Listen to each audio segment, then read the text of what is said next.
Howdy, what's up? My name is RepCat45 here, and today we're going to be going to do, or I don't know, somebody's going to be doing the review on the Super Nintendo. That's right. So, okay, here. This is kind of taking up a lot of space here.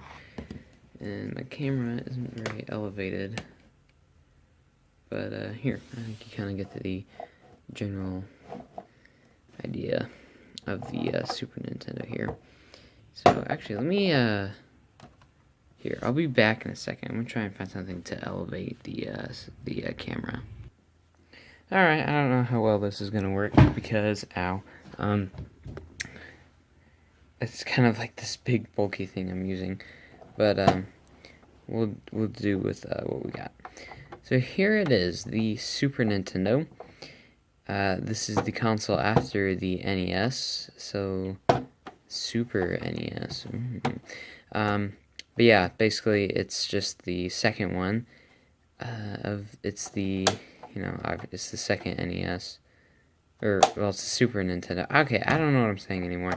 Ignore like the last 10 seconds or so, like 20 seconds. But yeah, this is the Super Nintendo. I know I keep saying this, but after the original one. And so, what made this super compared to the original one? Well, the original NES only had was only capable of doing 8-bit graphics, while the Super Nintendo was capable of 16-bit. I think the AI was better and stuff. It's just obviously there's just a bunch of stuff that was better about this than the original one, but yeah. So we'll get into a few other things that the Super Nintendo has that the original does not have, but yeah. So let's go ahead and start off with what all we got. So first down here we have port 1 and port 2 for controllers, which I'll show you in a minute. The red light there for, I believe, when it's on. I don't remember. It's been a little bit since I played on this. But yeah, as you can see, for port 1, it's got 1 dot, and port 2, it's got 2 dots. I believe just like the GameCube has, it's got 4 dots though, because it can have 4 controllers hooked up to it. On the side, there's nothing. If we flip it over to the other side, still nothing. If we flip it onto the back, we have stuff to connect it to the TV and such. So you got the something out, the RF AC adapter, and then you got your channel 3 and channel 4. And the reason for that is, depending on your TV, channel 3 may look better, or channel 4 may look better. So it was just depended on what channel looked the best on your TV. Then you could choose. But that was back then. And then this number right here is you can actually still use it. You can still call them, but I believe it's like for like 3DS and stuff now, instead of repairing the Super Nintendo. I believe it's like 3DS and Wii U or something. We'll look at the top in a second, but let's look at the bottom real quick. The bottom, just the Super NES control deck. Not console. Well, it is a console, but they called it the control deck. Which, when I get an original NES, I'll explain why it's why they called it the control deck rather than a console. Up here you got the exit, which is labeled on here. It just says exit. And as you can see, there's another port here at the bottom. Let me kind of show you guys. There's basically just another port here. And what that port was originally meant for was so that you could, did the original NES have this? I think the original NES had a few but not really. But the Famicom definitely had some, and the Super Famicom. But basically, what this was supposed to be was so you could attach stuff to the bottom of the Super Nintendo, so that you could have other stuff like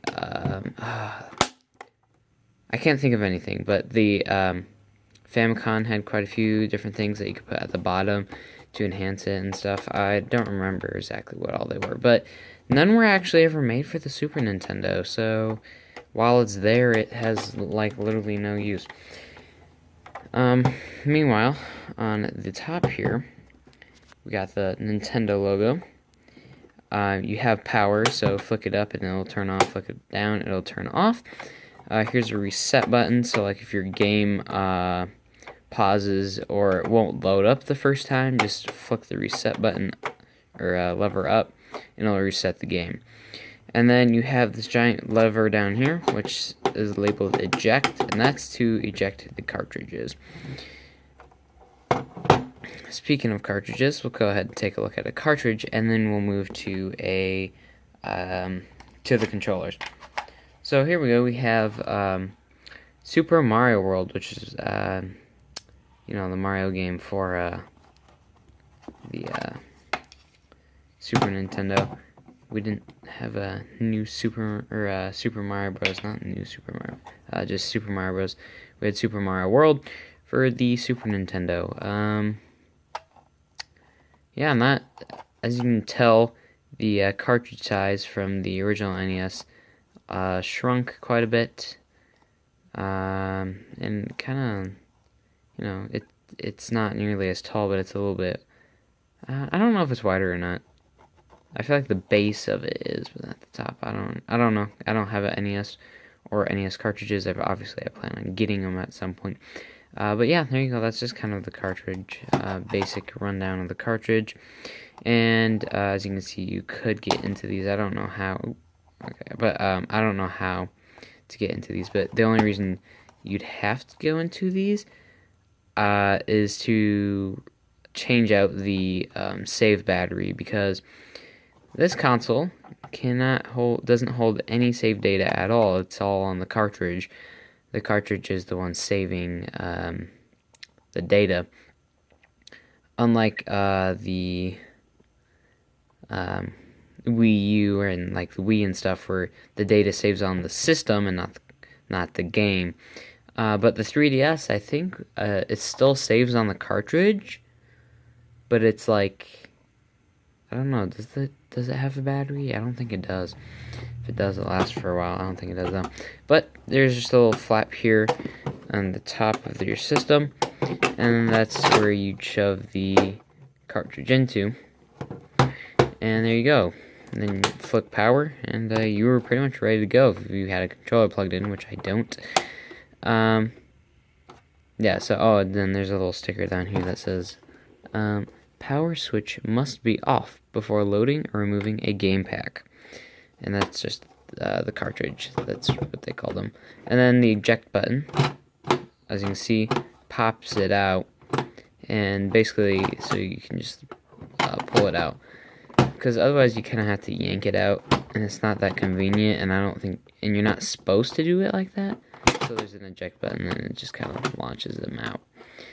And literally, if you want to take a look at the mechanics behind this, it's actually really simple. I don't know if you guys can see in there. Kind of.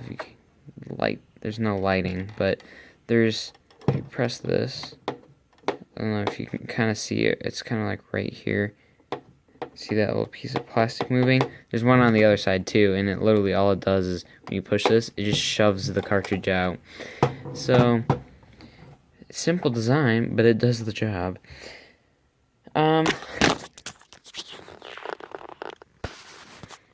Trapping crap, my goodness. I don't know how I keep doing this. Dropping the camera like every video.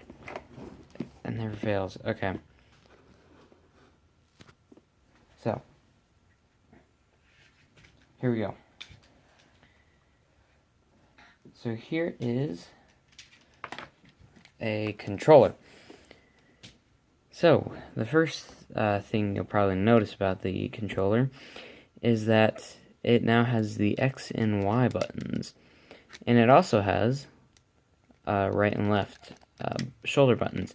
So right away, there's already 4 extra buttons that the original NES did not have. You still got your D-pad, your start and select, and your buttons, which are purple to kind of match the Super Nintendo here. But the Famicom, or the Super Famicom rather, the buttons are actually colored. They're here. They're oh, jeez. Okay, the controller's just gonna drag itself down because the there you go. I don't know if they were in that order, but those were the colors of the Super Famicom buttons. So, there you go. Yeah. So, that's kind of that, and then it's quite obvious, if you're player 1, shove it in the player 1 port. And now, simply like that, you can play your game. Wait, no, you can't play your game yet. Now you can play your game. Except for I'm not hooked up to a TV. Because I don't have a TV in my room. Well, yes, that's right. I actually have to bring this somewhere if I want to play it. Yeah. Oh, somewhere where there's a TV. But anyways, that's the Super Nintendo. Really cool system. Very bulky and very sturdy, to be honest with you. This thing is going to survive like a nuke straight up. No. Well, actually, have you guys seen that Game Boy that survived like a dead hit from a bomb? Like, it still works like perfectly. Wait, no, that's a lie. You can't get to the battery compartment. You have to use the what is it? The charging cord, because the battery compartment's like literally part of the shell. It's like it's all burnt up and stuff, and it's like, but it still like works perfectly. It's actually kind of cool. I don't know if you guys seen it yet, but I don't know. Yeah, but I think it like hit a bomb like it was hit by a bomb straight on, and it lived. So that's kind of cool. Can you get that out of your PlayStation 4? No, I didn't think so. But yeah. So anyways, thank you guys so much for watching. I'll see you guys in the next video. And the Switch is getting closer and closer. It's like, what, 3 weeks away, I think? So, I cannot wait for it to come out. But anyways, I'll see you guys in the next video. Goodbye.